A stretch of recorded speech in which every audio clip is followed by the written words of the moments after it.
Welcome back to another episode of the Cookout here on Certified What's Gumbo. up? What's Episode, happening? what episode What's we on? going 32? on? Oh baby, 32? 32.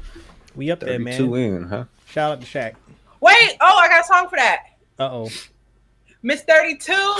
Now, I got 30. You know what? Let me not sing that on camera. All right. Oh Woo. yeah. All right, There that we one go. missed me. That was Shout out to Crime Mob. I changed my mind real quick, though. It's 32 Oh. flavors, though, right? Baskin Robbins. It's Baskin 32 Robbins. flavors. Shout out to Diamond from Crime Mob. Miss 32. Raspberry, grape, cherry. Y'all know the verse. We know the verse. We know the verse. So how was everyone doing on this Saturday evening? Doing good. I'm doing good. Yeah. I'm good. Allergies killing me, but I'm out here. Same. Okay, allergies kicked in. We had that conversation off air. Man, Yeah, that's a unfortunate, unpleasant type of ordeal that you guys have to go through with that stuff. You don't have allergies? Yeah. I do not. Nah, Coop does not. Like He at all? doesn't know how lucky he is. Bro, I grew up in the pine trees. Okay, I can't be allergic to these types of things. I But don't no, know. I've never had allergies.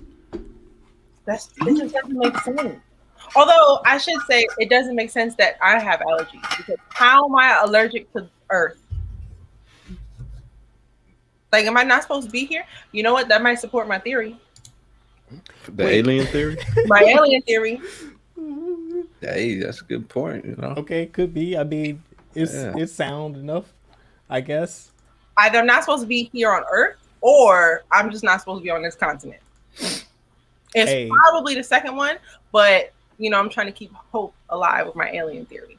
Were you always allergic to pollen, or did Yes, it come up always. at some age? No, Okay. like always.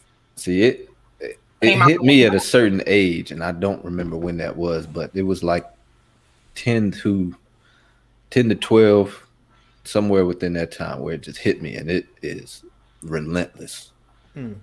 It's worse because I live in Jersey now.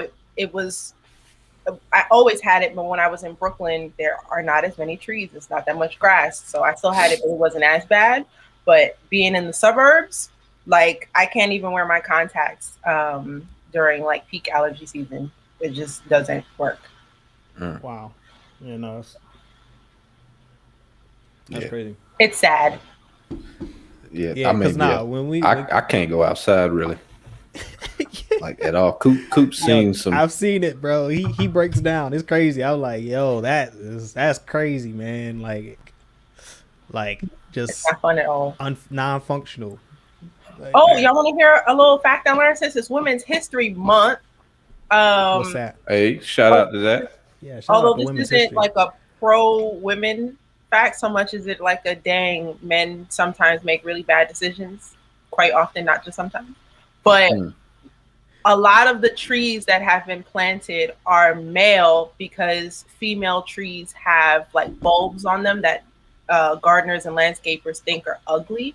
Or like that's when like the big trees that we have that are like lining streets and stuff that were planted to make neighborhoods and cities look nice years ago. We have all this pollen now because they planted a whole bunch of male trees instead of mixing it up. Is that what's up? And I didn't know that was possible. Like I didn't know there were male and female trees. I thought like trees had both parts like flowers do. But yeah, it's news to me. That's crazy. Yeah. Is that why pollen is such a bad thing? Like pollen is the sperm. Yeah, pollen is tree sperm. I mean, like, yeah, because I never noticed pollen was like to this amount back then. Like, so. Oh, well, growing up in the country, that's crazy. I mean, these are just natural trees. Saying this man said natural trees. Like they just naturally, you know what I'm saying? They just naturally natural tree. Yeah, because you like urban planning, like they're organized. They come in, they cut the trees down, and they replant the trees in a fashion that is appealing to the neighborhood. Where I'm like, cosmetic trees. Yeah, they're cosmetically planted. It's a GMO. It's genetically modified. Landscaping. They Yeah, look landscape. nice, You know what but I'm they're saying? killing us. So I said all that to say women are valuable. You know, we're good for something. Y'all good for Well, reducing the I just pollen count? I Keep say us around. The female trees? Keep I us say good. around I would say because good for a lot of things. negative Yeah. things happen when you get rid of us. That's a fact. That's a fact. For sure. Let's keep everybody around. Keep Yeah. women around. Yeah, You know, man. Hey, look, balance is important. You know what I'm saying? Yeah. That's the importance of balance. And with that, let's get into these topics. We're going to talk about at the top because we got to get into this mutants conversation because I'm excited to have this mutants conversation. We're going to talk about Women's Month. So is that going to be the theme, Amani, for the month of March? I think so. I think we can have a women-centered conversation every Saturday, for the community discussion. I think today is best to talk about just the most, excuse my language, but badass fictional characters in film. Badass female fictional characters in film. So that's what we'll talk about today, and maybe we can get into TV next week. I can dig that. Okay, Word. first topic of tonight. What is it? What are we talking about? Well, we got mutants. Let's do the mutants, and let's start off with the fact that everybody thought that, you know, WandaVision would bring mutants into the MCU, and it didn't. Now we're left wondering, when is it happening? Although, okay, so here's my question, because maybe they did. Do you think they did by bringing in the Pietro from the Fox X-Men's universe? Because although they said that in the subtitles, I don't know if it really counts, especially since, you know, in the last episode, his real name was Ralph. He wasn't even a Pietro. He wasn't a Pietro. He was just his Ralph. real name was Clarence, and he grew up with both parents. Oh, man. I don't know what to think about that, but I think I don't know. My answer for that is yes and no, because in the show, as it stands currently, the answer is no. But later down the road, when they do introduce the mutants, that will be a component, and somehow they'll. How would they spin that? The multiverse easily, like they'll have the actual Pietro from, like, the Quicksilver from the Fox being Quicksilver show up, and then watch, like, he'll recognize Wanda, or Wanda will recognize him, and like then they'll have that whole Magneto Pietro Wanda conversation about them being related, and that he has a sister but she died, and like they'll do it in that way, like, and it'll be later down the road. He was like a whole different dude though, right?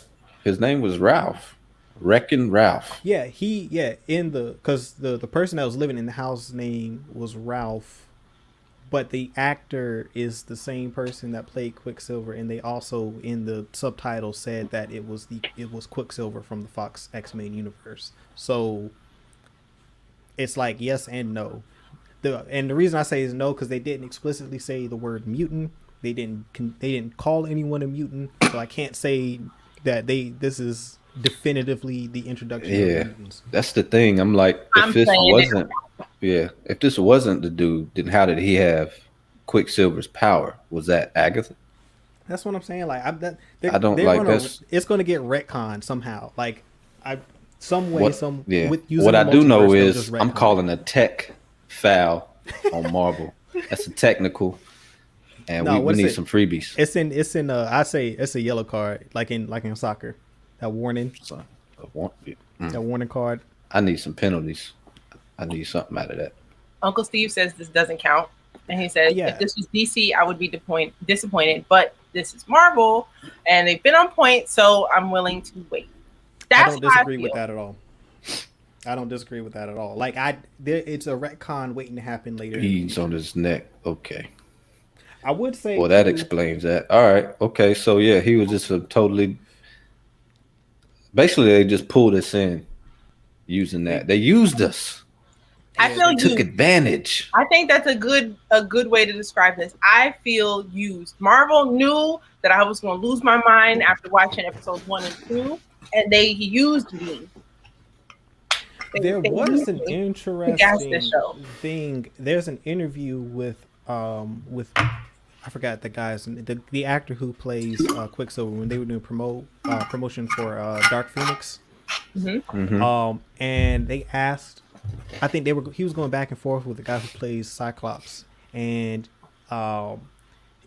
he made a jest about him not technically being in the MCU, and he replied with, "I can't legally say or respond to that question or to that statement." So it's like, that's interesting. Then he shows up in this show, so like whether or not to me this doesn't count as the introduction of the mutants, but clearly this has been in the works at least since before Dark Phoenix, or around the time Dark Phoenix went into production, because he was under NDA by that point in time. I took it a different way, specifically that because there were two Quicksilvers, that they wanted both of them to watch their mouth, basically treat it as the other one doesn't exist. I would think it's crazy, since did Disney have Fox then? No, right? Technically not, but I'm pretty sure but the deal was probably in the works. I don't think it was public at that point in time, but there was no way that they weren't having the conversations. No, they did. They had acquired it, because they acquired it, and then Dark Phoenix, because Fox released the properties that they had already finished, and then they canceled everything that had that was basically in pre-production, or in post. So Dark Phoenix made it, New Mutants made it, and then some other properties. Man, New Mutants barely made it. Did y'all see New that? Mutants barely made it. I didn't tell you I saw it.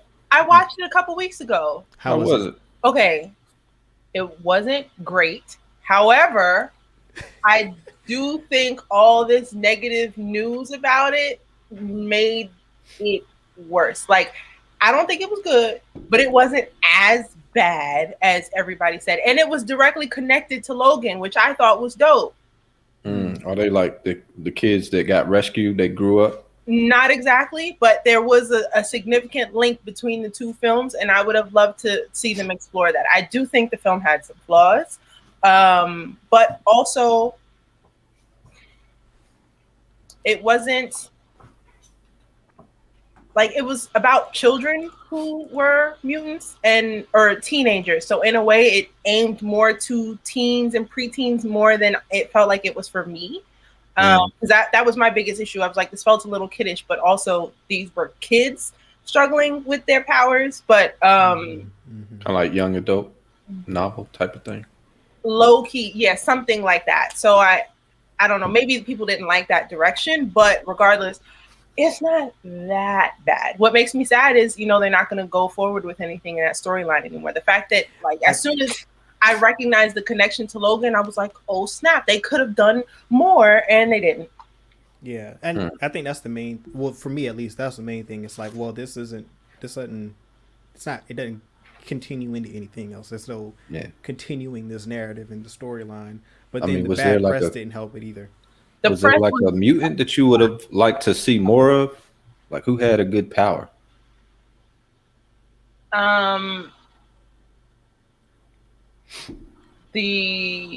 had a good power? I would say the powers were mid. There was a couple of the characters, they had just come into their power and they didn't know how to manage them. So it was like around 12, 13 is when mutants get their powers in the X-Men universe. And these kids were getting their powers. I don't want to give the story away just in case y'all still want to watch it.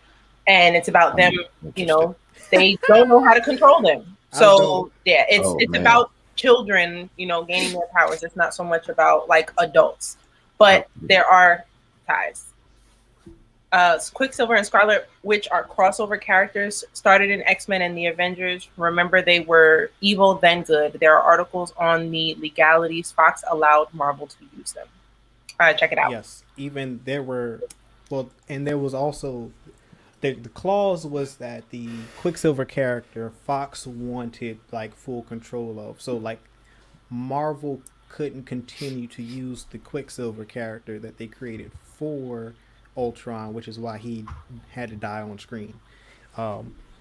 But they agree that MCU, the Marvel would keep the Scarlet Witch because the Scarlet Witch is not technically an X-Men character. She's a mutant, but she's not really uh, a bona fide X-Men. She does her own thing within Marvel, which is why Fox allowed them to use her, because they didn't So she's have to call not her a mutant. She's not really a mutant. She is a mutant, but she's not an X-Men. She's not part of the X-Men team. Okay. She's kind of like a neutral. Like she has mutant. Like the mutant X gene is. I think she has the mutant X gene. But she doesn't. She's never been a part of the X-Men team. Like she works with the X-Men from time to time. Sometimes she goes out and do her own thing. She also works with the Avengers. Just kind of like Spider-Man. Yeah, she's like kind of like in between. She's independent and she's a freelancer. Really. She kind of Freelance mutant. I'm screaming. Or like what you call it, Doctor Strange. You know what I'm saying? Like he's there when you need him, but he got stuff to do. Yeah, they have their own agenda. She's got her own agenda. What is her agenda? Now her agenda is. I have absolutely no idea now. Okay, after the finale, it's clear her agenda is to learn more about magic, because dealing with Agatha definitely taught her that she don't know much. She might be powerful, but she lacks knowledge about being a witch. And two, she wants her kids, and if there is any way to bring her children into reality, she will do so. Also, does she know about White Vision gaining? As of right now, we don't know if she knows about White Vision gaining his memory. So for all we know, she might be trying to figure out a way to bring Vision back. Well, we don't even know where. I mean, they just left that wide open. Like, that was like ridiculous. Clearly, we're gonna see something with the Vision later down the road. Like, definitely, he just disappeared, and like we have no idea what his fate is. Like they said, we'll get back to that later. Yeah, like he gained his sentient, his consciousness, if you will, and realized that he was a tool, and he was like, "Yeah, I'm out." I low key feel him with that. He was like, "Yo, they using me again." Like, nah, bro, I'm out of here. Like, even though we didn't see him leave. Yeah, he did leave because like he flies showed him straight leave out the roof. Yeah, he flies straight out the roof, and that's the last time we see him. He left the bubble, but we saw him leave the building they was in. They were in. We saw him fly straight up, and that's the last thing you see. Well, he flew into the bubble, so I'm pretty sure he can fly out. Yeah. That's facts. Yeah. It's big facts.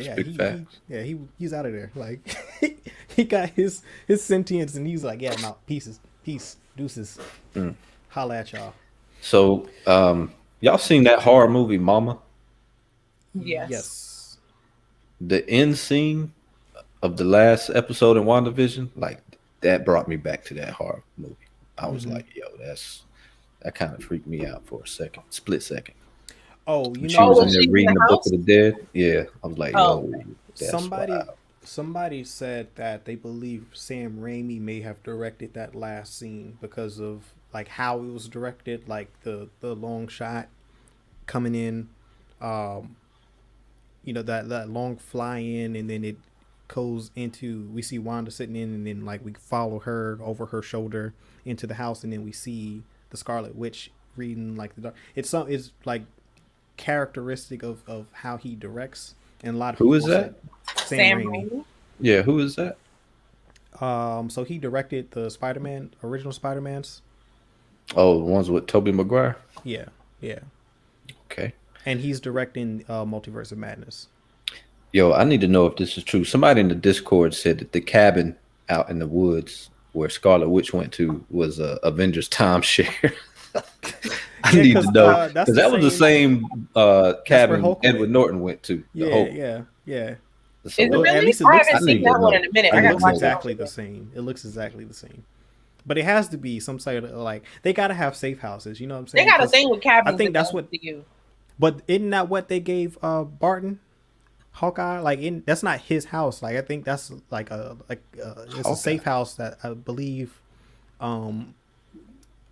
either Nick Fury or Sword in general owned, or Shield. I mean, and they They gave it own to it. him like it was a I safe thought the house. Hulk went there on his own and didn't tell nobody No, where he went no, because no, he no. was I'm on the run. I'm talking about the one that Barton is when we see a Hawkeye in what Infinity War. That cabin, I don't think that's his. I think it was given to him by either Nick Fury or that was something. It was a timeshare or something. Uh, That wasn't the same cabin. You mean Endgame? yeah, no, it wasn't the same cabin. It wasn't the same cabin. Yeah. But with this, no, it was in Avengers 1 too, because that's where they go after Loki breaks out, and I think after what's the agent, the Shield agent that dies, that gets killed. Shield Agent number 1.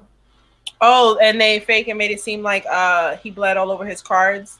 Nick Fury Yeah, had to yeah, bring them. Okay. yeah, and they went back to that because that's the same house that Black Widow went into yeah, to get yeah, Hulk, right? Yeah. yeah. And all Yeah, I'm that. making connections. I gotta watch all those over again. But to Julian's point, that's not the same house that that Hulk went to, the Edward Norton Hulk at the end. Is it not the same? It's like Yeah, off it's the not the same. grid. Right. Nobody knows where she is. Right, but in that one, the cabin that she was in that cabin that Hulk went to looked very similar, and it seems like it's in the same type of like landscape too, like environment. Okay, I have a question. So, in Doctor Strange, when his astral form, his spirit is pulled out of his body is unable to move or function. It's just laid out on the floor, right? While he's in his astral form and he's, studying. For example, like there's a scene where he's basically asleep in his bed, but he's pulled himself out of his body and he's reading, trying to learn more knowledge and stuff. Mm-hmm. In that final scene, she was getting a cup of tea, walking around, and then they take the camera to the back of the house, and her astral form is looking through the book and learning. Man, that was creepy. It was creepy, but I was a little confused about how that works. So my theory on that, I think Mhm. that the Scarlet Witch and Wanda are two separate beings almost, like, but they occupy the same body. Like I think she's learned how to separate the two, because it seems like if the Scarlet Witch, right? Let's just follow my train of thought here. Like Mhm. based on episode 8, when we walk through her past and we see her use the probability magic to stop the Stark bomb from exploding, right? Like she's doing that unconscious. Like Wanda is not conscious of the spells that she's casting, and the same thing happens with when she creates the hex. I think the Scarlet Witch is responsible for like the magic, and then like Wanda, I think they're two separate beings. Whereas Doctor Strange is that is his self and his unconscious self, like his astral self, and Stephen Strange are like the same being. I think he just separates his consciousness. But I think that it feels like the Scarlet Witch and Wanda are almost two separate beings. And I think they're the same. It's just that she's projecting her power. Like she's in the astral plane, at the same time she's able to move around. Yeah, and I can buy that too, because she is more powerful than Doctor Strange is, so I can totally see her being able to do that. But it just seems like it almost felt like they were two separate. It's almost like two separate conscious, kind of like Hulk and Banner in a way, but from on a magic, with magic instead of.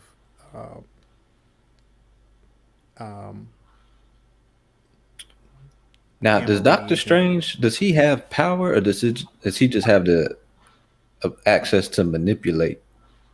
He draws things? His power from other dimensional beings. Like they have to grant him the power that he uses. Like he basically has to ask permission, and he conjures or borrows the magic from other like dimensional beings. So his power fluctuates based on what being grants him power.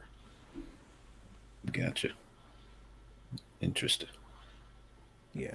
Yeah, it is. It's just kind of interesting. Like that's Uncle Steve has a question, and I've been wanting to know the answer also. He says, in episode 4, we learned that Monica is sent to New Jersey for a missing person.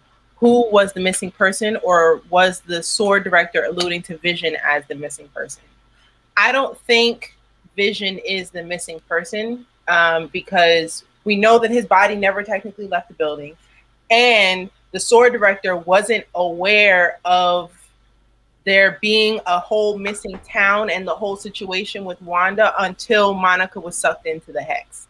So I would say the missing person is one of those holes that's making me unhappy with this season. Like, I do believe I hyped myself up too much. I did too much research. I had way too many theories, but there were some flaws with the season, and that's one of them. How are you going to just tell us that Agent Wu went there for a missing person and then never tell us who that missing person is?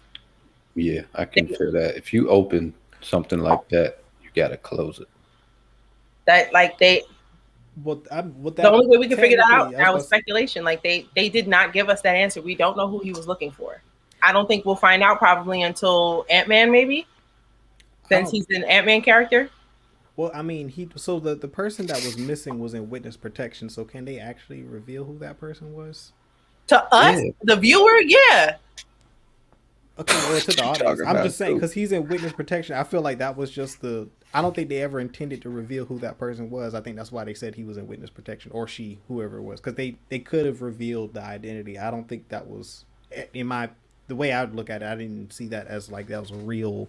They could have told us. Why would they even mention it then? Yeah, they mentioned it like it was something to give a reason for Agent Wu to be out in New Jersey rather than Oakland, San Francisco, where he's based. Like this person was who he was responsible for. Like he put them, whoever this individual was, in witness protection and had them in Westview, and so I think that was story wise why they selected and had Agent Wu pop up in this, because they wanted to have Agent Wu involved in this story. I don't know, that was a pretty specific reason for being an MJ. They could have just said, he could have just said, I'm on assignment in New Jersey. Boom. That's not what they said. They said he's there for someone who is a missing person in Whitsett, and they believe he is in Westfield, or he or she, this person is in Westfield, and they did not tell us. Say that. That's a hole. I'm sorry. That's a whole. That's a whole hole. All I'm like, okay, he is in San Francisco. Like his office is in San Francisco. Why would they dispatch someone in San Francisco to New Jersey? It's someone that he had in New Jersey office. That's what I'm saying. Like, it's his person. Exactly, but if he's in witness protection, then why? I feel like the logic is that because this person is in witness protection, they're not going to reveal the identity of the person because they're in witness protection.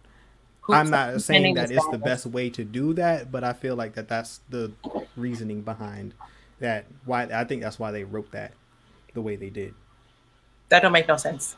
Nah, fam. I can't let you. I can't let you get by with this one. You cannot. I think Marvel slipping some cash. Coop is definitely making Marvel and Disney money. If I'm getting these sponsorship deals, I'm just trying to understand under the table. What is your so how do you think witness protection works? Coop, it's a that's what I'm saying. Watching the TV, they could tell us who's in Whitsett because it's not a real person that we can go.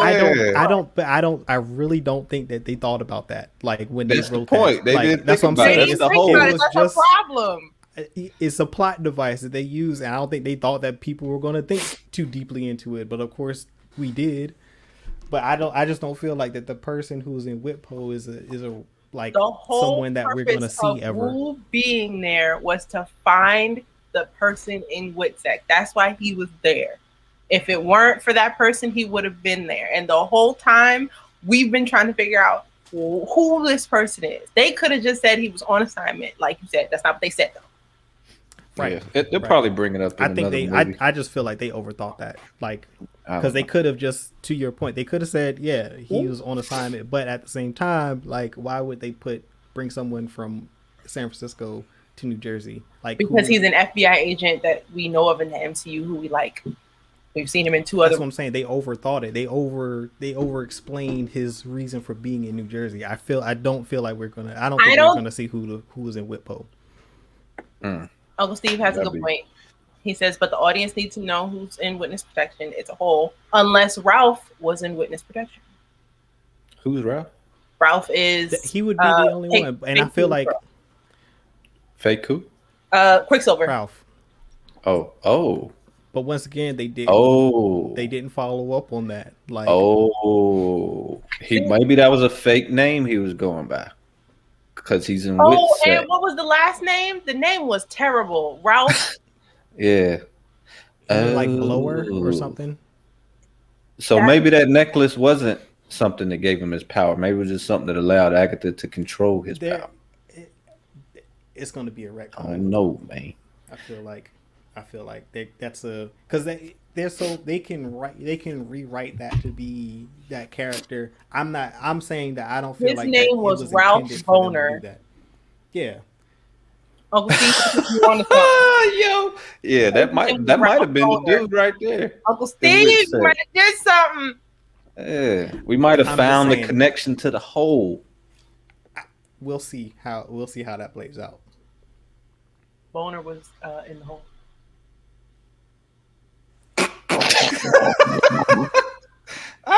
Damn, my bad. I say that before. We'll see. We'll see if that's how they play it. No. Hey. We'll see if that's how they play it. Uncle Steve says, "Coop, Marvel doesn't waste lines." Yeah. When was Nick Fury's fault? Uncle Steve, he still hasn't watched the movie. I've been trying to get him to watch the movie for months. Yeah, you ain't seen that one, Coop? No. I read the. I know the whole movie. I hadn't watched it. I'm waiting for it. It's not too bad of a movie. I didn't see it in theaters, and I wasn't gonna pay. What is it? Because what is it streaming on? It's on Hulu, it's on right? Stars. Or Star? Yeah, I'm not. Yeah, I thought you told me your parents had cable. Oh yeah, but I never downloaded the app to. Just do the free subscription, then cancel it. I'm screaming. Maybe just set a reminder on your phone so you don't forget. I'll watch it when it's made available. I signed up for Clear Access last year and I forgot to cancel my subscription. So I have another year of Clear Access, even though I ain't going nowhere. Hold on, what is that? Clear, it's like the thing at the airport that allows you to skip to the front of the security. So I get wow. Exactly. When I flew, I got played, but it came in handy when I flew to Arizona. I was like, I'm not waiting on these lines though. Got my little Clear Access, then my little scan. They put me right to the people was mad. But I paid for it, so my perks. And I got a free little hand sanitizer that says Clear on it. That's clutch, man. That's like a stress reducer right there, where you can just cut that long line. And I needed it too. The TSA Russian. Yeah. I got to cut the line and just go right to the front of like when you have to put your shoes and stuff on the belt. Yeah, I mean, yeah. I'm screaming. Oh yeah, I don't think it's a bad movie. It's just like that. It came out immediately after Endgame, so I really wasn't hyped to see it. So I didn't go see it in theaters. I was like, oh, this will be on Disney Plus eventually. Forgetting that this is technically a Sony property, which is why it's not on Disney Plus yet. Yeah, whenever I think of Spider-Man, I never think of it as not being like a Disney Marvel property. Yeah, that's why, because I was like, I wasn't hyped to go see it in theaters, so I never did go see it in theaters. And then I was like, it'll pop up on Disney Plus like in a couple months. Forgetting, of course, that it's a Sony property, so I'm like, oh, that's why it's not on there. That makes sense. But eventually it will be. There's no way that it's not gonna. They'll negotiate a deal for that film to be on Disney Plus in some point in the future. Also, I think Marvel kind of dropped the ball with promoting it a little bit, because everybody is talking about WandaVision being the start of Phase 4, when to me, Spider-Man Far From Home was the start of Phase 4. It ended with Endgame and it started with Far From Home. I mean, Far From Home takes place months after WandaVision. So I don't know, when everybody's talking about Phase 4, we're leaving that out, and it deserves to be included in that conversation. Yeah, well, that's a good point. Did they put Far From Home? Because like it's all on that timeline that they always do for like Comic-Con. Was Far From Home on the Phase 4 timeline, or was it in the Phase 3 timeline? Is that the last movie in Phase 3, or is Endgame the It last movie can't in be. Let me check. Phase And if 3? it is, if it's in the Because phase 3 conversation, it this is, yeah, that's always how it's been promoted. Like this is going to be, so yeah, that's on Disney and Marvel, because they promoted this as the foundation for Phase 4, and not Far From Home wasn't promoted in that light. This was a weak foundation. it's not included. From what I can see, Spider-Man Far From Home is not on this list. And I don't understand how, when Spider-Man Far From Home takes place months after WandaVision, and now that I've Probably finished because of the WandaVision, production there's schedule. so many clues and links, like parts of Spider-Man Far From Home are going to make more sense now. I said it a couple weeks ago that the school teacher, the black school teacher on the field trip in Far From Home, talks about witches the entire movie. I just thought he was a conspiracy theorist when it came out, and he thought witches were real. Now we know that this is happening after the events of WandaVision and the Hex, and there's probably going to be rumors about witches fighting and taking over people's minds. You also have the character of Mysterio, who talks about being from another dimension. Like, well, he said that in the movie. yes, he says Yeah, he's from another dimension. From the multiverse. The multiverse is real. I do not. I need to watch that movie See, again. I didn't even So, watch the movie, but it's different that. now that you've watched that we've seen WandaVision. Like, that movie is going to hit completely different, especially with the one scroll that we see at the end. Imagine seeing this lady and then finding out that Nick Fury is a scroll at the end of Far From Home. The film would be a completely different experience. I don't understand why Spider-Man Far From Home is being left out of the Phase 4 conversation. Maybe they didn't I don't know think it that was the a part. Fox deal was going to go through the way it did. That's part of the reason I haven't. too, and idea. probably because of the production schedule. I think it was shot all during I think it was shot during the Phase 3 movies, like during that time period. Because I'm pretty sure, I think they filmed that same time they filmed Endgame and Infinity War. Like all that got shot kind of sort of together in the same time span. And so it's kind of, I think it's like in between Phase 3 and 4. But I feel like Far From Home, I might be wrong, but I feel like back when they were doing promotion for Endgame and for Phase 3 and like trying to wrap that up, I feel like Far From Home was included in Phase 3. And then I think Black Widow, Falcon and the Winter Soldier, and WandaVision were the first films I remember them tying to Phase 4. That's what they have here on this. Well, I can say, if that's the case, then the writing for WandaVision now brings Spider-Man Far From Home into Phase 4. Okay. Let's just say Spider-Man Far. Well, we know Spider-Man Far From Home was finished filming and all that stuff. They put so much into this movie that ties directly to Far From Home that now we should be talking about Spider-Man Far From Home as if it's a part of Phase 4, because especially the finale makes it a part of Phase 4. Mm-hmm. Yeah, I can see that. Another thing too, got to talk about as far as that, Black Widow is supposed to that movie was, we should have already seen Black Widow by now, because yes, especially with Falcon and the Winter Soldier coming out in 2 weeks. From what I understand, that there are like minor spoilers for Black Widow and Falcon and the Winter Soldier, and this is why the studio was pushing so heavy for Black Widow to come out and to go into theaters, because they were like, I think there are going to be some character appearances from the Black Widow movie, or at least mentions in Falcon and the Winter Soldier. But they also did reshoots back in the fall for Falcon and the Winter Soldier, so they may have taken those scenes out and filled them in with something else. But like, COVID is kind of really screwed up. They just need to give us this movie. I said it yesterday. Just give us Black Widow, please. I feel like I'm waiting on, like, come on now. I think they did reshoots for Falcon and the Winter Soldier specifically to take those scenes out that tied into Black Widow. That's me speculating. I can't verify that, but those reshoots that happen, I don't see, it doesn't make sense for them to know that they're not going to release Black Widow before this series comes out, and keep those spoilers in there while they have the reshoots on their schedule. Like, you know what I'm saying? Like, Man. reshoot those scenes, find a way to redo those so they don't spoil the movie for people. But Y'all ever think about how clutch Black Widow was?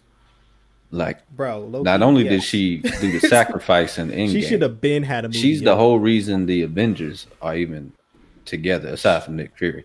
It's Because just without nasty. her, you don't get Hope in the picture, and without the Hope, you don't win that battle in the first movie.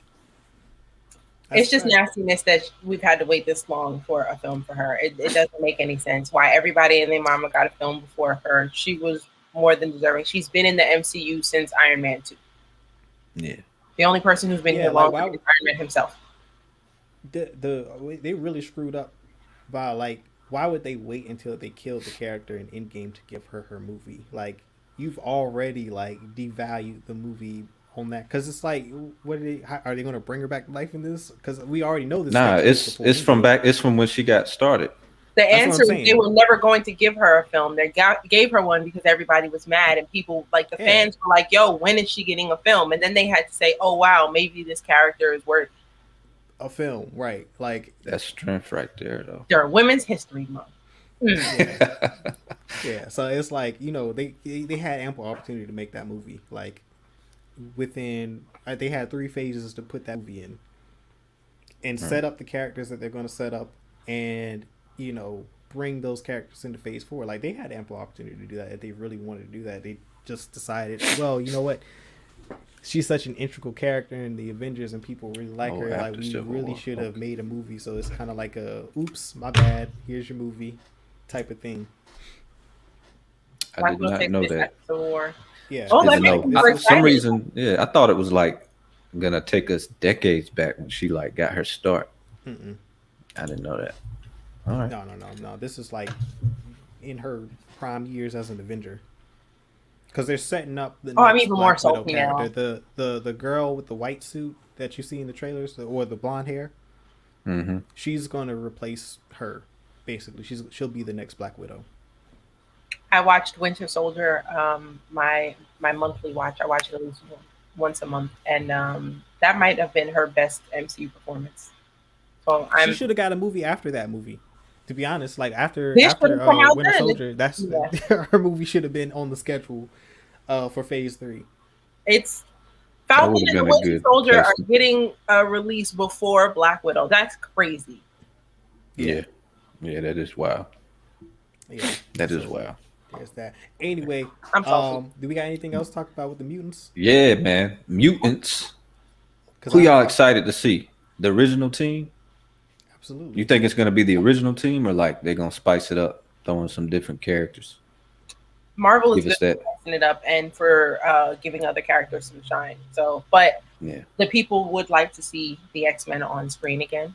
But the fact that this is called the Mutants makes me wonder if maybe that's not what this movie is going to be. Yeah, I think it'll. I agree with that point. I think this is the expectation is for it to be an X-Men franchise. I think it's a prequel to the X-Men. I think this is like them setting up the mutants, because from what I understand, the Eternals movie is going to establish the X gene within the Marvel universe, because the Eternals are the ones who create the X gene within humanity, and that's going to be revealed in that film. And then the mutants property will take place after, like timeline wise, way after the events of the Eternals.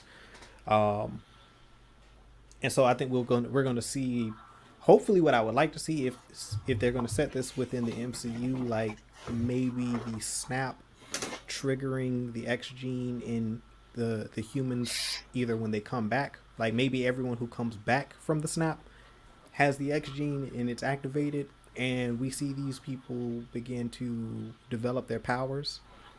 Because like if you think about it, like people who got snapped away, they were kids, like all the way to like full grown adults, to old people. Like it didn't discriminate age wise, you know what I'm saying? So like people of all age groups, all ethnicities were snapped away, and when they come back, like if their genes have been rearranged or what have you, like you can explain how an X gene or the mutant gene would activate during when they're back, and like then we start seeing all these people with their powers, and maybe we see like a young Storm in uh Egypt, because that I'm she's trying from to see. Egypt, right? I really want to see Storm. I really want to, as a villain. I really want to see Mr. Sinister, and I want to see Forge. I'm interested if they'll do a Forge. I agree with Uncle Steve. They're definitely going to do Wolverine again, and I'm hyped to see who they cast. I had a fan cast in mind, but that actor is wilding, so I don't think that's going to happen anymore. Oh, who's that? Okay. Shia LaBeouf. Oh, yeah. So yeah, that ain't gonna happen. Hey, yo, that ain't gonna happen. So he might have been wilding because he was preparing to play Wolverine. He's a method actor. He was wilding before then. But let's not get into that. I was just saying in my head, like, he's short. That's the one thing they kind of switched up on Wolverine, was the height thing. Hugh Jackman played him so well, but he was, tall. Wolverine is a little guy. I want to see him on screen kicking just like that and being small. I can dig it. Yeah, I could. But I'm also not opposed either to like a multiverse concept where you could potentially have the events of the Fox universe and the Fox X-Men universe play out in a separate universe, and then somehow make the connection to the 616 MCU universe, and we can see at least Professor X and Magneto, because I think in all the fans would like to see old Magneto and Professor X appear in some capacity in the MCU in some point, at least be acknowledged in some way or form or fashion. I think everyone wants to see that. I only want it if it's currently in the plans. I don't want them doing stuff because the fans want it and then they're messing up the plans that they already have. I would like them to get it right the first time. But yeah. Yeah. Well, I mean, that's why I think that I think Feige he said that like it's a 5 or 6 play for the X-Men phase 5 what do you or mean? 6. Like, because phase 5 or phase 6. Yeah. People have asked them. I think at last year's Comic-Con or a year before last, whenever the last time they had Comic-Con, what was that, 19 probably?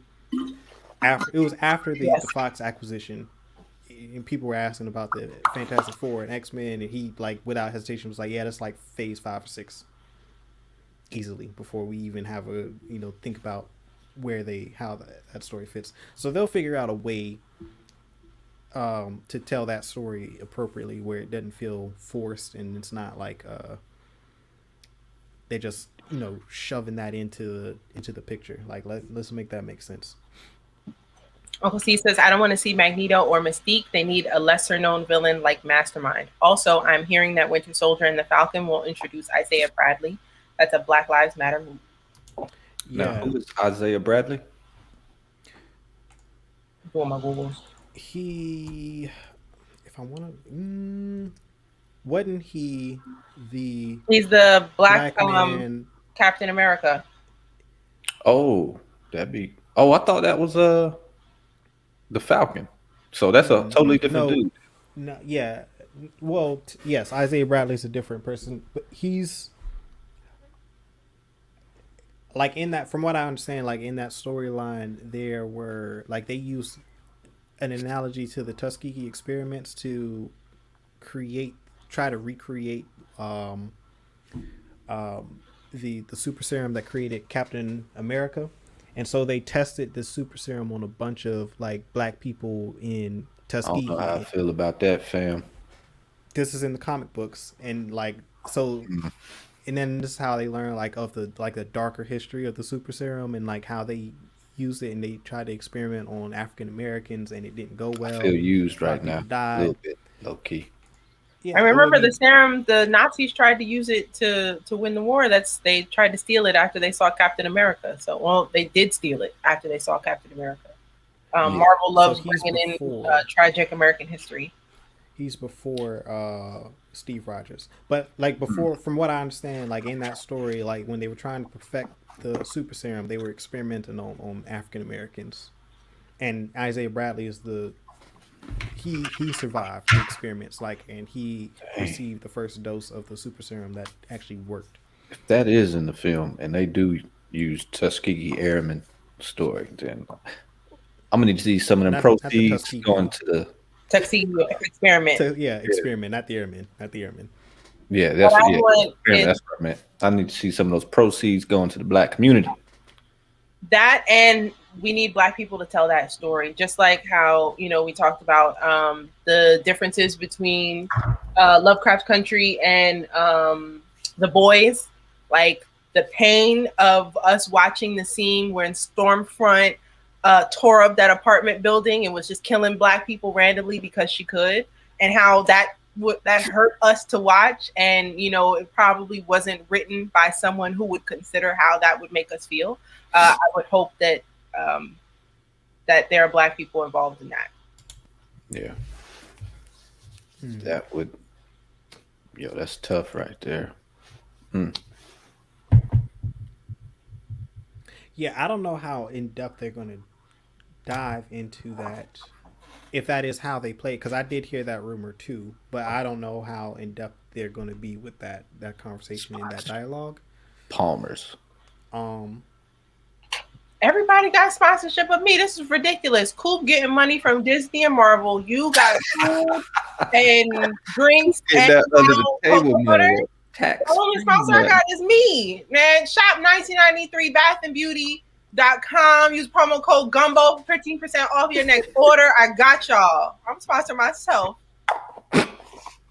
Hey, empowerment. Yeah, well, if got- that's the case, Shop with a woman for Women's History Month. I need to learn more about Isaiah Bradley. Marvel, Yeah, that Marvel sounds like are an interesting character. 27 years late on my checks, if that's the case. Man, you You getting ain't something. got to lie to kick it, Coop. You getting something. That's cool. Look, you man. don't want to share with the class. I understand. If I'm getting something. I'm not gonna keep it a secret. I'm getting. Why? Yeah, why would I keep that a secret? I don't know why you do what you do. It's Keep cool. that a secret. All right, but yeah, is that we good with the mutants? The Iron Patriot is Bradley's grandson, so that's Don Cheadle's character. Wow. Patriot or Iron Patriot? Maybe I might have added. He didn't say Iron. Remember. No. Patriot's another character. Oh, okay, never mind. Ignore me. Yeah, that's another character.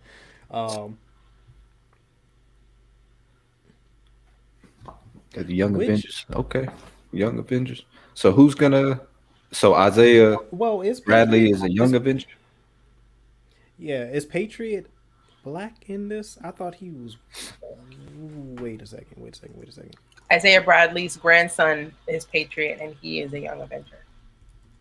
Oh yeah. But no, who's in it? Because we got That name is interesting, given his history. Patriot. the Yeah. CIA Given version of Captain that's America. his history. I mean, Isaiah Bradley was also given the title Captain America. That's crazy too.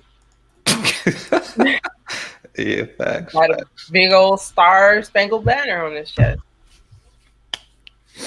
But after yesterday, I'm no longer speculating too much on the MCU. I'm gonna sit back and enjoy what they give me. They worked really hard on these stories, and I'm gonna watch and enjoy what they give me, as I've said again, and I'm not gonna go looking for extra stuff because I ruined WandaVision for myself. If I just sat down and watched it and was like, oh, that was nice, instead of Googling and flipping through my Marvel encyclopedia and watching a whole bunch of YouTube videos about what everybody else thinks, I'd feel better. See, I kind of feel I feel like all the speculation made it bearable for me to watch it, and then after finding out the way it started to end, I'm like, God damn, I'm back to square one. This is trash. After the finale, I now feel how you felt about episodes 1 and 2. I will give that to you. Episodes 1 and 2 are now whack. I can dig that. But I'm gonna watch them again. I'm gonna watch all of WandaVision over again. I'm going to do that. just to sit back and enjoy what they wanted me to see and not what I wanted to see. Because every episode, I'm sitting there pausing, taking notes. Oh, she said this. Okay. Preparing myself to talk to y'all at 8:00 on Friday. I should have done that. What do you think was your most like disappointing theory that you didn't see come to fruition? I'm not surprised that I still think the director is a Skrull. I'm not surprised that they didn't reveal it. However, since they didn't reveal anything else, I feel like there are just way too many holes here. So that's something where I was looking for that to be solidified in this show, and it did not happen. Knowing now that, well, remembering now that this takes place before Spider-Man Far From Home, the Nick Fury reveal is much bigger, so I could appreciate that. But also they're gearing up for Secret Wars, so I can understand why they wouldn't just reveal that. But that's probably the one, like, I really think this, and I have no proof. So that's probably what I said. I mean, if between that and then also, I don't care what anybody said before. I just knew Dottie was something. The mom from episode 2. Is that the one that got cut and was? Yes, I just knew she was somebody or something. I just thought, the lack of reveal of people being Hydra. Oh, that's okay. Sorry. Oh, the commercials. What was up with that? The whole commercials. The commercials was Wanda. But the thought that like the black guy was Hydra and that some of the cast were Hydra, all of that was in Wanda's mind. I thought there were actual Hydra agents trying to infiltrate the Hex to see what Wanda had going on. Yeah, I remember y'all having that conversation. And I don't know if I'm upset about being wrong about that, but I was definitely wrong. Like, no, that was just Wanda tripping the whole time. Man. Yeah, it was a trauma. That's what those commercials ended up being, because the toaster was actually an analogy to the bomb, because the toaster, the beeping and the red light flashing on the toaster was the same beeping and red light flashing on the bomb. Sorry, Rob. Oh, my bad. Hey, damn. Wait. What did I say? Yeah, man. We Oh, sorry, Dad. Listen, I've been telling you to watch it all the time, forever. So that means you didn't watch our show yesterday. Oh, he tried snitched on himself. Ooh. Well. Mm-hmm. We'll be getting apologies a phone call when this ends. We didn't give a disclaimer. Sorry, y'all. Spoilers. Why don't we just stop talking about it? Yeah, we can move. We won't talk any further. But that was the bomb thing, that's episode 8. We're talking about. So we continue that conversation with the commercials, because that was revealed. If he saw episode 8, then we don't know which episode. I don't know what episode he's on. He said he hasn't seen the finale. If it makes you feel any better, Rob, you're not missing much. The toaster is a face. Get the toaster's face. The toaster is a face. The toaster connected me to Iron Man because the sound that the toaster made was the same sound that Iron Man's thrusters made, but I didn't see a face on it. Yeah, what Lois? I don't know, but I'm not theorizing about nothing. When it stops, I'm gonna look at this. No, because when it pops, instead of like that ding, it's like it's Tony Stark's repulsor. It's the same sound, but the red flashing light is the same. It's the same cadence in Flash at the Stark bomb. Oh, it does look like a robot into her face. So it's probably, well, it's all Stark Industries technically, because Vision is property that Stark created. Vision helped create Vision. He was one half of the equation. But yeah, it's all of that stuff was trauma. The Hydra soap was her time in the. That's the toaster. Oh, okay. It kind of looks like a face. Yo, that brought me back to that animated movie about the toaster. Y'all remember that? No. Oh. Yeah, I forget the name of that movie. Somebody who remembers that, put it in the comments. What? It was a toaster who was like brought to life. It was like all these household items that were brought to life, and they were just on this type of journey. I can't remember the name, but yeah, it brought me back. So it was like Toy Story, but with appliances. Yes, it was where Toy Story got its inspiration from. When you remember the title, Interesting. please share with the class. I got to look this up. Pardon me. Oh, she called him a toaster in the episode. I don't. She did. I remember that. I remember She that. called him a toaster. That's wild. Okay, I missed that. I'm gonna rewatch The it. movie I'm thinking about is on Disney Plus. The Brave Little Toaster. That's the name of it. The Brave Little Toaster. Alrighty. 87. Why the toaster was brave, and why was it little? Was it smaller than regular toaster? It was a cute little toaster. It looked like Vision Toaster. I'm gonna screen share this. I'm looking That's at it. hilarious. Oh, y'all see it? I googled it as soon as you said it. It's a 1987 American British animated musical film. Oh, it's a book. It's a novel. Brave Little Toaster. There it is. Oh, okay. Now that toast, I've seen this. I'm pretty I okay. So remember you know that what? vacuum too. I've That's a seen- vacuum right there. By I've the way. probably seen because they had the trailers that played on the VHS before, like the feature back in the day. So they would advertise their movies, their upcoming films, like for the kids who don't have to experience this anymore. They used to advertise their upcoming films on the VHS and DVDs so that you knew what to look forward to the following summer in theaters. And I think I remember seeing an advertisement on probably Toy Story or whatever, some maybe Lion King, I don't know, whatever. This movie came out in '87. Well, they do the re-releases too, so that they're like, we got the re-release catalog, and this is gonna be in there. Because I remember seeing that, but I never saw that, but I remember seeing that toaster. It looks familiar. Yeah. Uncle Steve Solid says, show. overall, it was a good, solid show from beginning to end. It's the first show. They accomplished a lot, really showing the snap. I That's agree. how And I feel too. that's why I want guess to go he's back getting- and watch it and just enjoy it. Yeah. I guess I'm not the only one getting a Disney check then, because is that not what I said yesterday? Yeah, but Nah, you tried to you were deny that denying- you were out here. You was out here I said denying. it's a solid foundation. Like what? No, yesterday, the whole season, we've been on here speculating. Yesterday, Yeah. like, what's You was out here like you ain't had nothing to do with the speculation. okay, you made I it seem like it didn't. was just Okay, me. that's I not was what I said. no. I told you I participated in the speculation, but I'm not going to be disappointed Yeah. that what I speculated about didn't unfold in the show, because they never made promises that it would. Like, this all came from us. What the internet? Yeah, us and the internet. I will say though, Yeah, we're as the bias free as I can be, the Wanda show, it was a good story for her personally. I will say Yes. that, but I didn't like the show at all.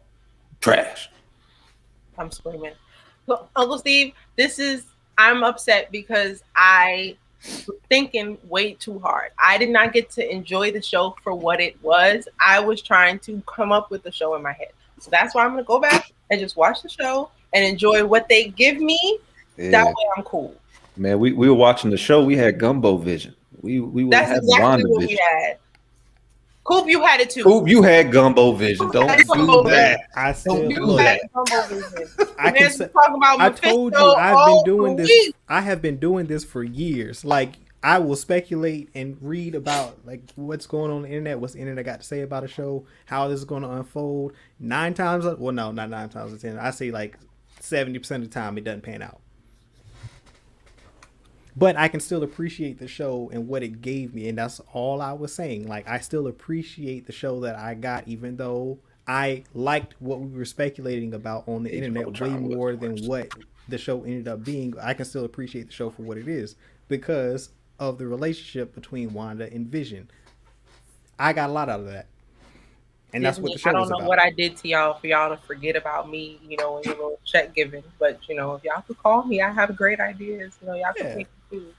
I will come on here and speak only your praises. Y'all can give me some funds also. Thank you. Yeah, this one. I agree with that too. Yeah, Mandalorian did get better in season 2. Much better. Not that ended with a bang. Yeah. Yeah. That. Yeah. Now that's a reveal. I didn't like. Well, I liked White Vision, but it wasn't the reveal we all wanted. To be honest, we didn't Yeah, I care don't. about that. We went too hard. We Yeah. won't do that anymore. No speculation. And I'm Damn. not doing that with. I'm saying it now. The show when we cover Falcon and the Winter Soldier is not going to be an hour and 45 minutes of us trying to figure out what's happened in the next episode and how it's going to affect the MCU. We're going to come and say what we liked about the episode, and that's it. Mm-hmm. No, Yeah. Mr. Cooper, Friendly my reminder feelings for Auntie. I was about to We say gotta that's take not it my feelings easy are on hurt. ourselves. I'm like that. In my opinion, if we can't speculate and have fun about it, like that's not fun. It's All right. cool to speculate, but when you see the actual I'm not going to go too end far. product is so far from what you expected. Yeah. Come on. Yeah. Marvel took this L, in my opinion. That's just me. I have no power when it comes to Marvel taking L's, but in my book, the Book of Jude, they got an L. That's that. I agree, Uncle Steve. Age of Ultron didn't feel as great in the moment, but now that we finished all of this, it seems a lot more important. Like I can enjoy Age of Ultron what? now more. There is some truth to that. Because I recently went back and watched Age of Ultron, and I was like, yo, I think I like this. I think there's some truth to that. But I think we took this Marvel conversation longer than we were originally planning to. Facts. So yeah. What was it? What else was on the docket? Do we have enough time to go through? Coming to America, y'all want to talk about that? Real quick, because a lot of people haven't seen it yet, but I saw it and I thought it was quite fun, and I think everybody else should watch it too. Did you see it, JBL? Yeah, but I won't give any spoilers. I would say it's an entertaining movie. I didn't laugh as much as I did in the first movie, but it's one of those movies where you got to go watch it. It's it's coming to America. Support it. Go watch it. I screamed at my TV once, and I did not scream when I watched the first one. There's a scene that made me literally scream, and I gotta know which one that was. So when we go off live, but I did. No, it's the scene that you're thinking about because she texted me when it happened. So like, I know what scene it is, and we had the same reaction. I was like, we had the same reaction. Oh man, yeah, there were some definite funny moments in that movie. there for also, sure. we can talk about it more next week. I think next week we should give our full review. Like, y'all had more than enough time to watch it by next Saturday, but there was some subtle jokes in there that were great. Like some low key gems, and I want to watch it again so I can hear them again. Like, my favorite joke was real quiet. There were some moments for sure. Overall, there was I found it entertaining for sure. I'm not gonna try to compare it to the first one, but I still found it entertaining. Like I don't think it. Well, never mind. But anyways, I do only have one critique for that movie though. I thought it was entertaining. That's all I'll say. And definitely share it this week or next week. Save it for next week. Next week? All right. So next week we will be reviewing Coming to America. Come back to let us know what you felt about it. Did you like it? Did you dislike it? What was your favorite scene? How did you like the old cast coming back? And how did you feel about new characters? Can dig that. Yeah. All right. So we're going to talk about this black superhero drama before we get into this, or Superman drama. Black Superman drama. There's a lot of black Superman. There's a lot of Warner Brothers DC behind the scenes drama. DC needs I don't know what is happening, but it's laughable at this point. I was gonna say they need like race training, but things don't work. Things don't work. They need Like that's not that ain't gonna They need fix something. anything. That's not DC about to it's turn it to just don't here's the care. thing. They already are. Dumb They already content. are. They Like, already are. Dubious characteris. Dumpster something. What's dumpster can. Yeah. Yeah. Well, let's start Oh, with man. Henry Don't Cavill. subscribe. That's an S. Hey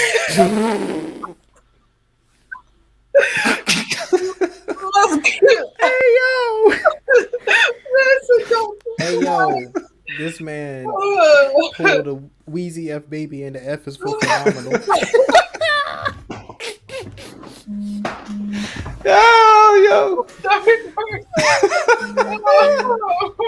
Hey yo, how come nobody ever made a shirt that said phenomenal with the PH scratched out and the F and then with a question mark? Because I would have bought that shirt. Merch. I would have bought that That's shirt, the yo.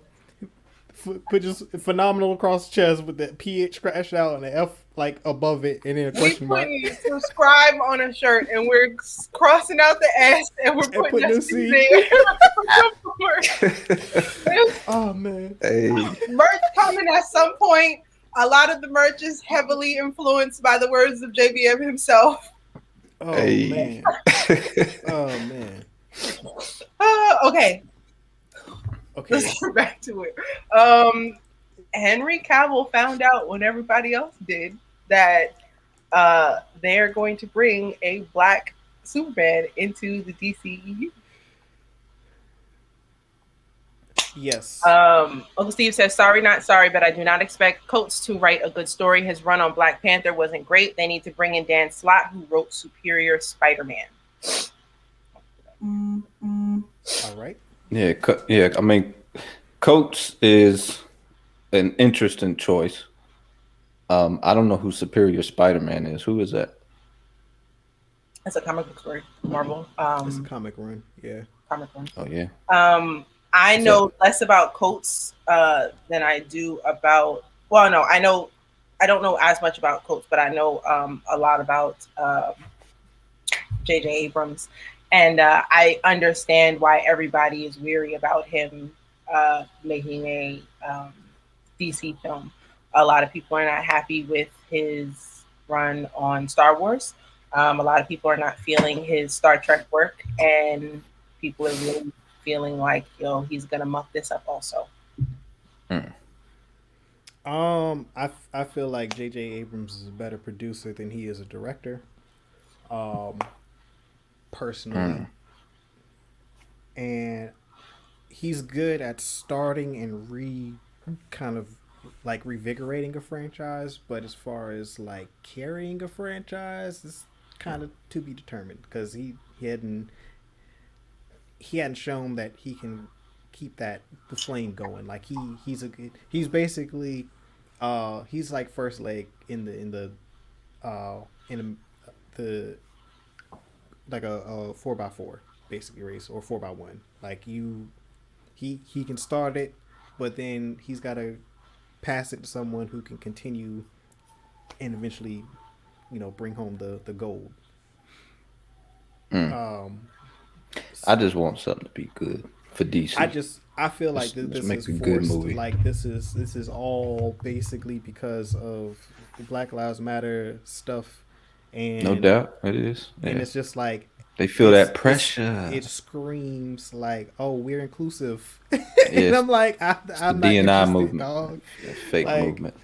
Yeah, it's like it's straight up that we're a diverse company type of poster where they get the actors to come in and people who don't even work for the company, and then they put all of these minority faces on it, and then you get there and it's still like 90% white. You know what I'm saying? Like that's what it feels like. Yeah, I work in IT and we're currently 3% nationwide. Just throw that out there. Yeah, so like Represent that's what it feels 3%. Like. That's what it feels like. It's like, oh yeah, we care about black people too. Here's Black Superman. That's like, one company though, just to clear that up. One company. Just one company? Yeah.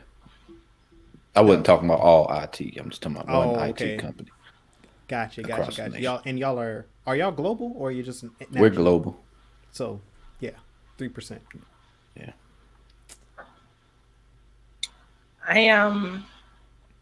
I think the news of the Black Superman coming out to me was also kind of messy, and I agree it was like a let's just put this news out now because we have some heat on us and we want to show that we're diverse.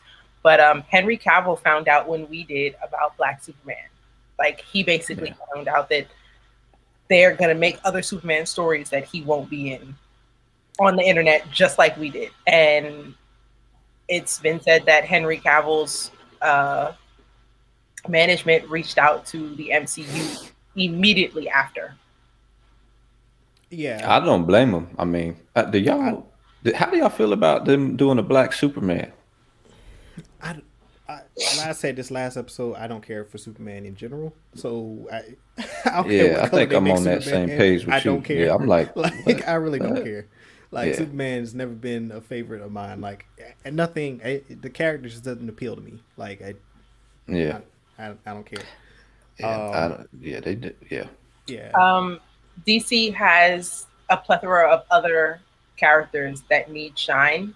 Like they're not doing Marvel is doing its best to branch out and showcase as many people as possible.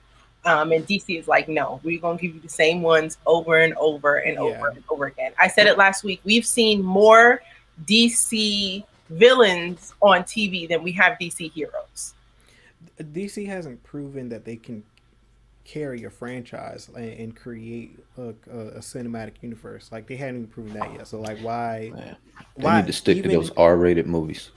yeah, and even if I did, like, let's say I was a Superman fan, like, why would I care and get in like super enthralled with this idea of a black Superman when they haven't even proven that they can, be consistent with the quality of content that they put out. Like, Yeah, what's to say that they're not gonna botch this and then they're gonna have to, reboot it? If they Like want, I got no faith in their ability to execute at this point in time.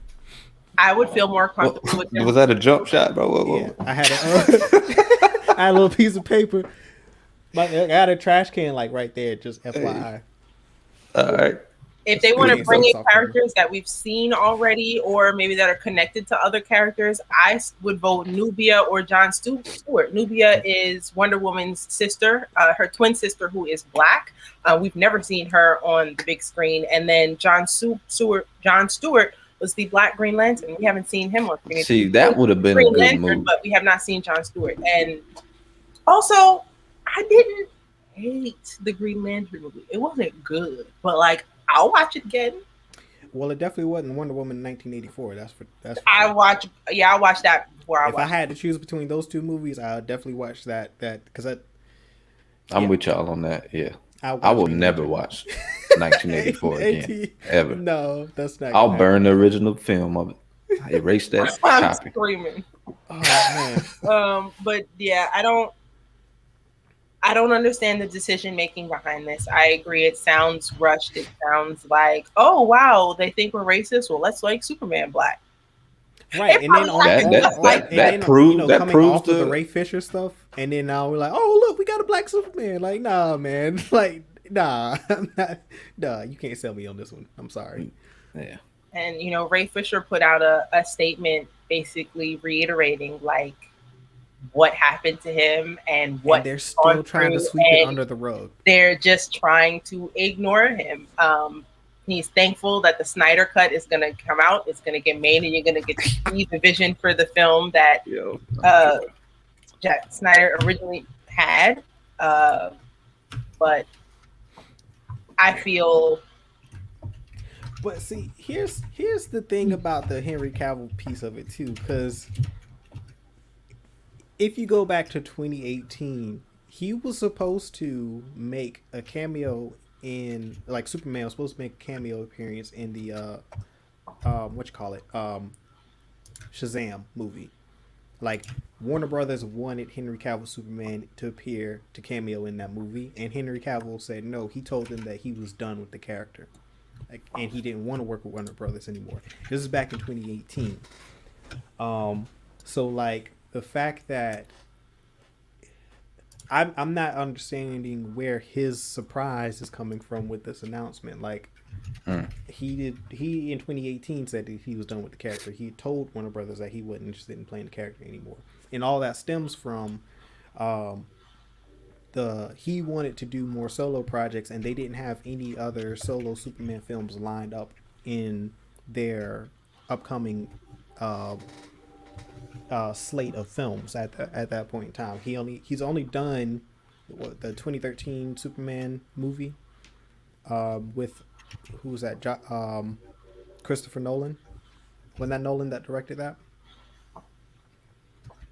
That was the last. Man of Steel. Yeah, Man of Steel was the last solo Superman project that came out, and that was in 2013. And he's been trying to get another solo project ever since. DC has not been interested in doing another solo project. Man of Steel was Zack Snyder. That was Zack Snyder. It was written by Christopher Nolan. And he produced it too, or executive produced it. He was involved in the story element, helping Zack Snyder keep that kind of sort of contained. But then you get his next appearances in BVS, and then what you call it, Justice League, and we know how those last two movies turned out. Like, no one was happy with those films, and so he, at that point, because Man of Steel came out 2013, right? What year was that? 2013. So from 2013 to 2016, 17. He was already disgruntled with Warner Brothers and their direction and how they were approaching the character, and them basically ignoring his request to do another solo Superman project, because all the while they've been talking about Batman, Ben Affleck, we're gonna do a Batman trilogy with Ben Affleck, and that's been greenlit. It's in production. No plans for Superman. They got the Wonder Woman slate. They've got the Flash and everything else had kind of sort of been at least advertised at this point, and they didn't have anything for Superman. His experience with the Justice League and Batman vs Superman, he had tapped out because they wanted him to cameo in Shazam, and he said, no, I'm done with this. Like, I don't want to. I'm not playing Superman anymore. Like, so the fact that they've decided to move forward with recasting and rebooting that franchise, I can understand why he's upset with that decision, because it's like, all right, well, when I was asking for more solo projects as Superman, y'all said no, but now that I've tapped out, now y'all want to make Superman movies. Like, I could see why he felt slighted and probably reached out to Marvel at that point, but I don't see if he's upset for any other reason. Like, I've got questions about his character, because is he upset that they cast a black Superman, or what? I think it just, if I'm Henry Cavill and Justice League came out and it was bad and it looks like the DCEU was fizzling out, but then we get the opportunity, Joss Whedon is gone, we get the opportunity to do reshoots so that the Snyder Cut can come out. There's going to be an Aquaman 2, which is in the same universe. There's going to possibly be a Flash movie, which is in the same universe. Suicide Squad 2 is already filmed and coming out, which is in the same universe. Why wouldn't they continue using me as Superman? Right. Like, we just spent all this money on these reshoots. This movie is going to come out. The people are going to love it. Like, it only makes sense for them to continue with us. Why wouldn't they? Yeah. Then he finds out, oh, now there's gonna be a black Superman. I ain't black, so they definitely not doing it with me. Yeah.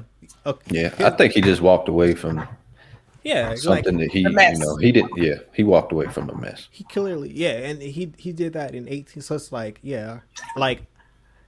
I don't think I hope he's not upset over the fact that they're doing a black Superman. He could be, but not from like a malice point of view. He might just know that that move is full of some hotness. That I don't think anybody he could be mad at that.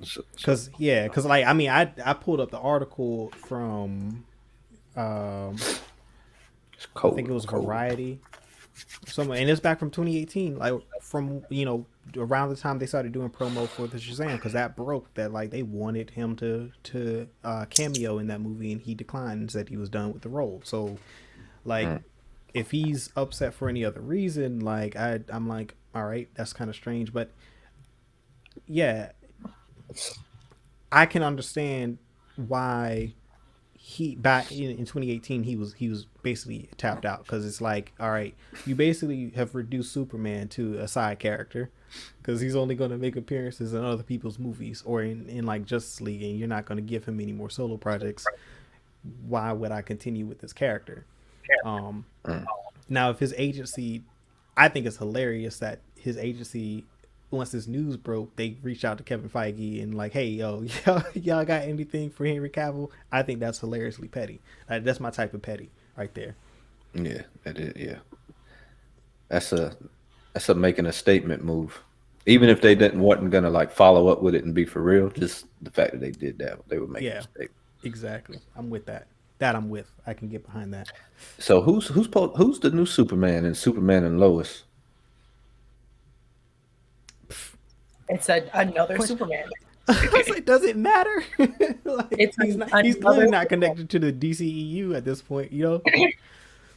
Yeah. Like, what is this? Like, what is this story? Like, I just want some cohesion. Like, so so the black Superman is going to be in Superman and Lois?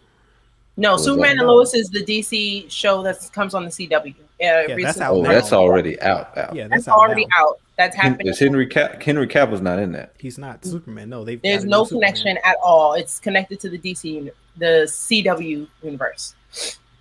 Oh. And although it was received very well, I recently found out about some drama behind the scenes, and it's just more, excuse me, of the same. Nadira Tucker was a writer who was very excited to work on the show, did some writing for the show, and before the show began filming, she found out that she was released. She and other writers, female writers and black writers, were complaining about racist and sexist stereotypes on the show, and just how they were uncomfortable with how the show was going to make people of color and women look. And after voicing, her opinions every opportunity she could, she was let go. And, finding out about this, and then, we're finding out that there's going to be a black Superman. One, the best way for Warner Brothers, all the Ray Fisher stuff is still ongoing too. Right, like all this. Y'all want all this. You want to do the right thing? Do right by Ray Fisher. Like, that's the right thing to do. It's crazy. I feel like we're talking about Colin Kaepernick again. The best thing the NFL could have done to make themselves look better was to hire Colin Kaepernick, give him a job. Instead, you want to, keep him out, pretend he's not there, and give money to groups, and to now people can kneel with no issue. Now there's moments of silences for black people. Now people are wearing armbands that say Black Lives Matter, but he was the sacrificial lamb. Like, so Colin Kaepernick doesn't have a job though. That's the problem. So with DC, the best thing they could have done was to have a sit-down conversation with Ray Fisher and give him more of an opportunity. It's clear they don't have any storyline that's set in stone. They just coming up with anything. So why can't we see more of Cyborg on screen? Wouldn't that make sense? If y'all really want to do something, instead y'all like, no, Black Superman. But here's the thing. Cyborg has a pretty cool story. Like, that's what I'm saying. They could have done Cyborg. Like, you know what I'm saying? Like, yeah. I'd watch. Same thing with Iron Man. Like, that's kind of sort of your Iron Man. You know what I'm saying? Like, kick off the DCEU with Cyborg. That would be so dope. You know what I'm saying? I mean, he's got a connection with that Flash group. Yeah, like the Speed Force. All them, yeah. But that's just science and technology story right there. STEM, yeah. Reach out to STEM. Make it. They actually said that they couldn't have an angry black man at the center of a story. A film. He couldn't be the focus of the film, which is why he was excluded so much in Justice League, and why they got rid of all the black characters. That's a weak spin. That makes no sense. That makes no sense at all. That makes no sense at all. But yeah, that's DC, man. And it's not, y'all still have DC, if you're Dumpster listening, can. like, you could still figure something out. It's not too late to do right by Ray Fisher. It's not too late to do right by Nadira Tucker. It's not too late to get out the bad seeds and create an environment that is conducive to creating quality content for everyone. Like, it can happen. You have the power. It can happen. Right now, you're choosing not to. You can do something. I'm trying to see Ray Fisher go to Star Wars. Somewhere. I don't Something know. like I that. just, yeah, I don't understand. Like, that's Marvel and DC and not DC. Marvel, Disney, Lucasfilm need to recruit Ray Fisher. And they call what do they call Kevin Feige, White Suge? Like, he needs to go. And start What? recruiting. That's what they Yeah. call it? They call him White Screaming. Suge. White Suge. Wow. White Suge. I do So, fear that in him standing up for himself, that Ray Fisher might be blackballing himself. There is a common theme of Black actors and actresses standing up for themselves and in Hollywood and getting blackballed. I mean, we've seen it with Monique. So I'm really hoping that, you know, that's not what happens to him, but I would not be surprised if it does. shout out to John Boyega too for winning a Golden Globe this last week on Yes. Sunday. Oh yeah, him and Daniel Kaluuya. Yeah. Shout And out. And Andrew everyone Day else. But won oh for girl from the Queen's Gambit. yes, yeah. But especially with John Boyega and his situation and everything that he went through on the set of Star Wars and how all that unfolded. Seeing him pursue and continue his acting career and win awards and give, you know, award-winning performances. Like, yeah, Did y'all see that movie Detroit. for which he won the award for? Was it Detroit? I have It's not. not Detroit. It's not. No, Detroit, it was not Detroit. I haven't seen it, but I do. It's a part of a miniseries on Amazon Prime Video. I do have plans to watch that, and I would like to see the Billie Holiday film that Andrew Day won for. I just haven't gotten a chance. He's also got his own production company as well, or talent agency. I want to say I got to look it up, but he's been very active trying to recruit young Black talent, especially in Britain, and getting them into the film industry. So, like, I'll look that up and get some more information on that. But I know he's been very active in trying to get more young Black talented actors and actresses, especially in Britain, into the industry. So, definitely good on him and everyone else that are making these efforts too. Oh, yo, we still need to get to the community discussion. Let's get into it. Let's get into it. Any We final better notes on DC being racist and sexist? And Hey man, Oh snap! the dumpster can is still a dumpster can.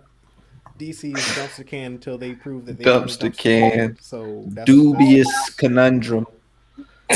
there's nothing coming out of the DC camp that I'm looking forward to seeing. Like, it's just, Don't subscribe.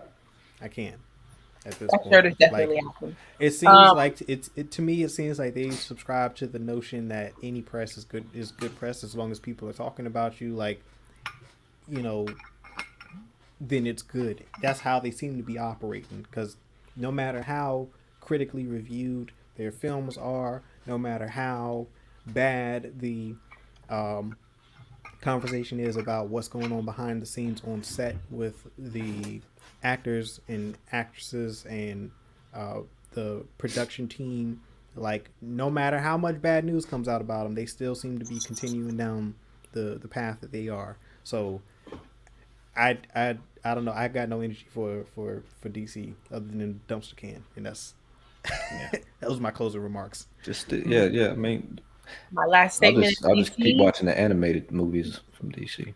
Right. I might DC have to can stop that fix it. too. Like, till they DC fix can't it. fix this. DC can fix it. It's not too Oh, they late can. and to do the right thing. Yeah, And it's never too late. yeah, it's never too late. They can do the right thing, and they do the right thing.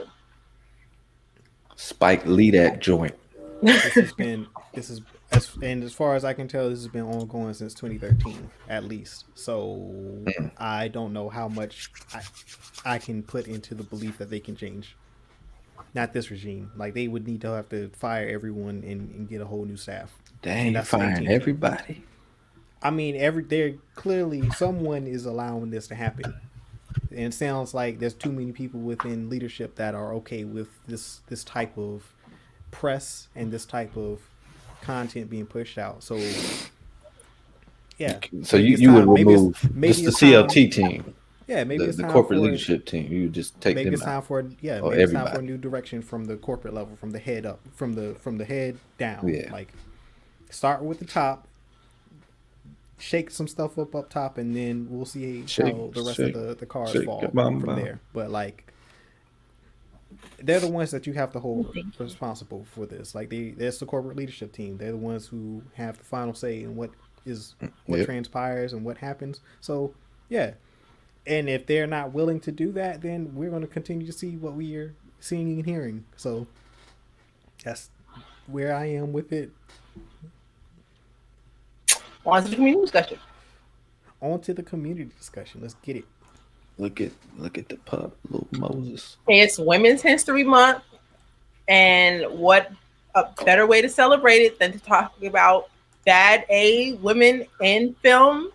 Tell us your favorite female fictional characters in film. Someone who just got on screen and made it happen, made ish happen.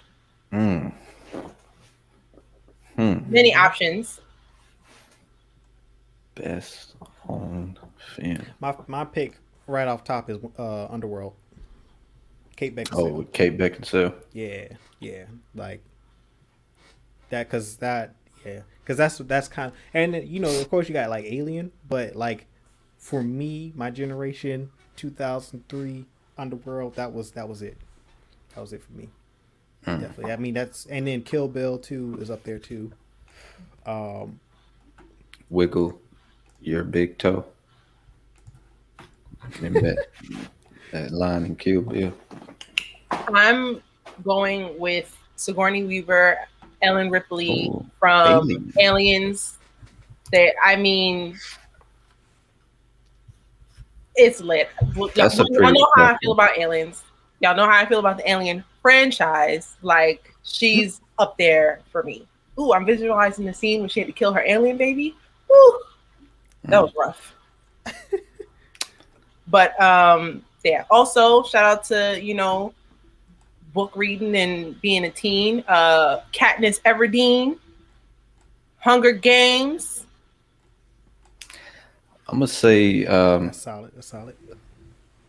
Zoe Saldana, Colombiana. Yeah, that's up there for me too. What did you call it off camera? What's her name?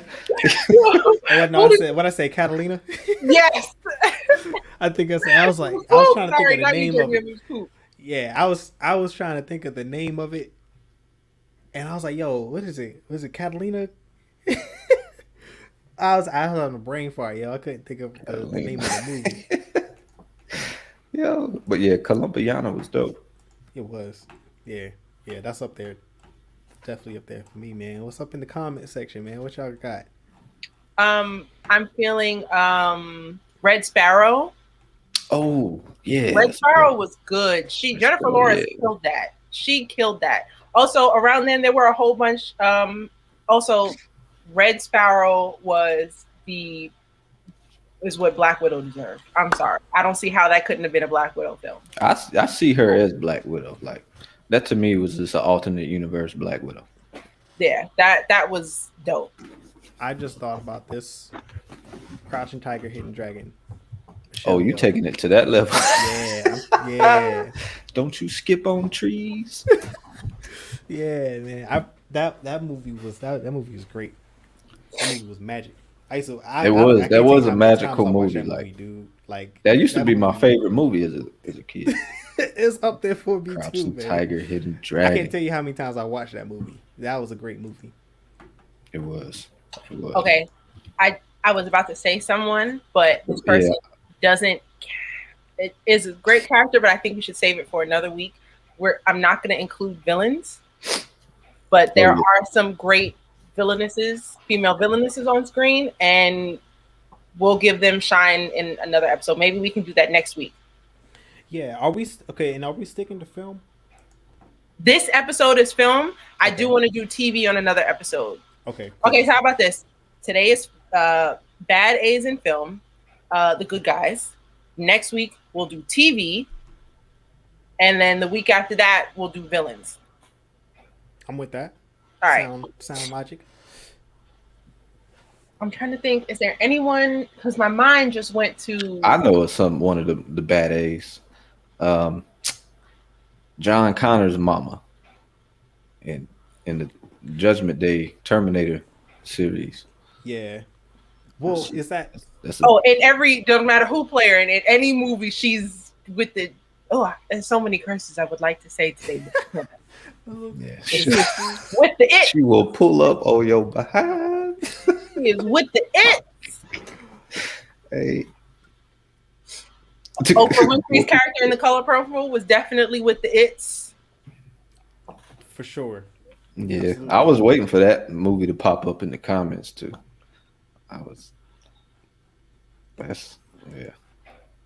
Yeah, she's definitely up there. I'm trying to think, do I have anybody else? I'm trying to think of movies that make me. Speed kept coming to my mind with what's her name? Sandra Bullock. Oh, I'm going for Queen Latifah in Chicago as Big Mama Morton. She killed that. Yo, no what?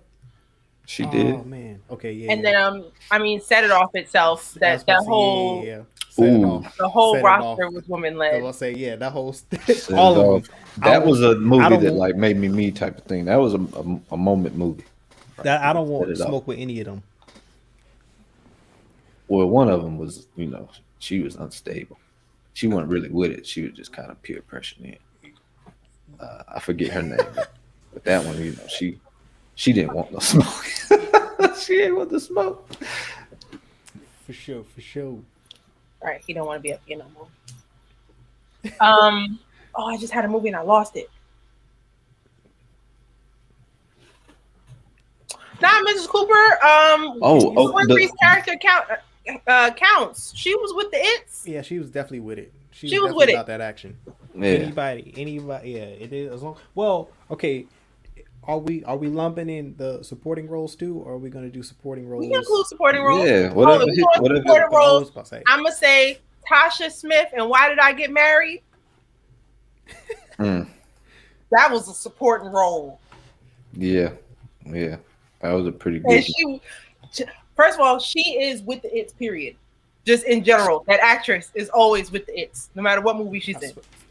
I mean, Danny Guerrero in any role that she's in. Is that the one from the Black Panther? Okay. And Walking Dead. Michelle Rodriguez. Oh, yeah. Michelle Rodriguez is who I was thinking about. She definitely with it. Yeah. She's definitely Fast and Furious franchise. Yeah.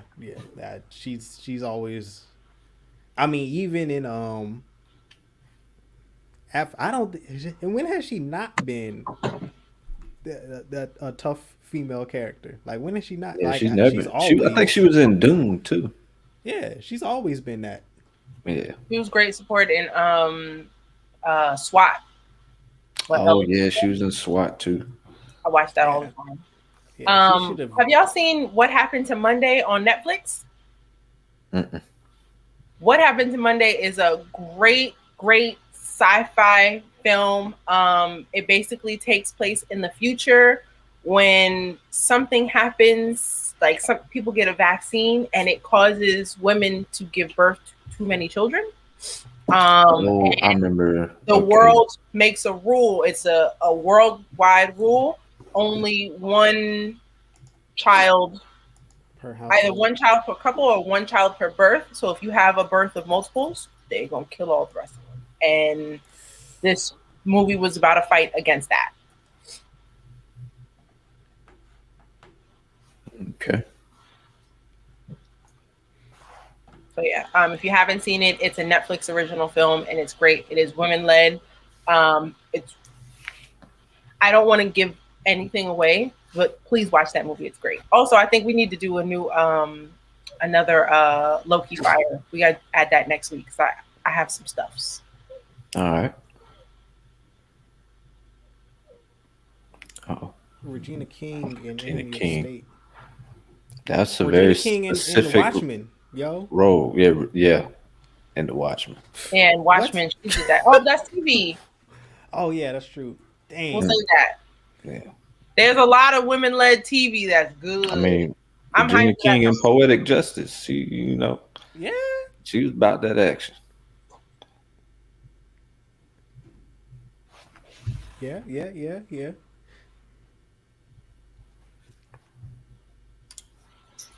Trying to think. I think that's all I got.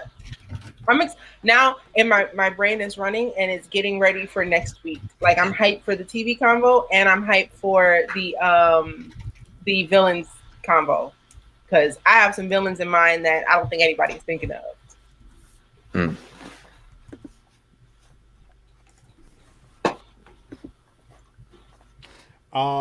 Well, can we talk about animation too? Animated films? We Yes, in this Alita, Battle conversation? Angel. About to say yeah. I mean Mulan in original Disney animated. Because I hadn't seen this the I live saw it. action She was definitely doing the thing in that one also. Yeah, Since we're 'cause I doing that, remember we Mulan got to was bring tough. up Meredith and Brave. She was Yes. definitely doing something. And I mean, you Yeah, had, she definitely got it. Princess Tiana was a working woman. Shout out to Princess Tiana. Also, I have noticed this just real quick thing that why are the women of color Disney princesses like? Why are they working hard? Why are they not just chilling being princesses? Why does Princess Tiana have a job? Oh man, that's a great Okay? question. Why yo. did Mulan No- have to fight for her family? I know that's like based on a real thing, but still, Mm-hmm. like Asian women can be princesses too. Black women can be princesses too. Oh, We yo, work can on that, we, Disney. We want to we- sit around and be cute and wear dresses. can we count video games? Sure. Throw it in there. Yeah, Tomb Raider definitely because I won't count the movie. I don't know if I'm not counting the movie, but definitely Tomb Raider in the video games. There's a lot of female leads in animation and anime too. That would be like That a are whole tough. nother. That's a whole other conversation. Yeah. But yeah, like because We might there's have a them lot Saturdays. to pick from within that conversation. Yeah, never mind. I won't say that. What's your It's almost like the Disney leads almost have especially with minorities, black females, people of color, seem to have like almost like that Tyler Perry treatment. Okay, I'm gonna say for this conversation, we're gonna include the live action Maleficent, Okay, but we'll but bring is up that a villain? the live action Maleficent was framed as the good guy, so we're gonna leave her there. But I personally don't see anything wrong with what Maleficent did, but we're gonna talk about her in the villain conversation anyway.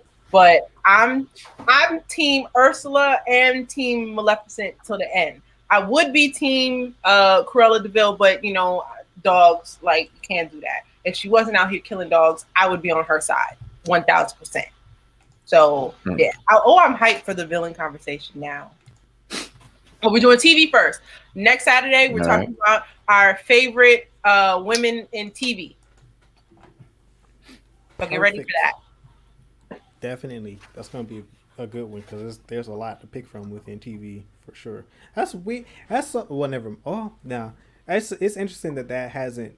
It's slowly trickling into film now, but like because there's a lot to pull from in the TV sphere, for sure.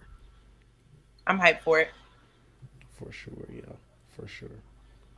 Like back on the Marvel thing, like it's how does if Jessica Jones got her own show before Black Widow did? Let's. You think about like, isn't that kind of crazy? It doesn't make Like, sense. even though I like just like, but we'll talk about that next week. But like, Yeah. that's Wait, wild. that's a good way to start it next That week. is How wild. women are able to shine more on TV than in film. It's Yeah, wrong, like, but the there's more of silver an screen. opportunity. There's a lot to pick from on the silver screen than it is on Yeah. the big screen. But yeah, man, we'll talk about that tomorrow. It's gonna be an interesting conversation for next week.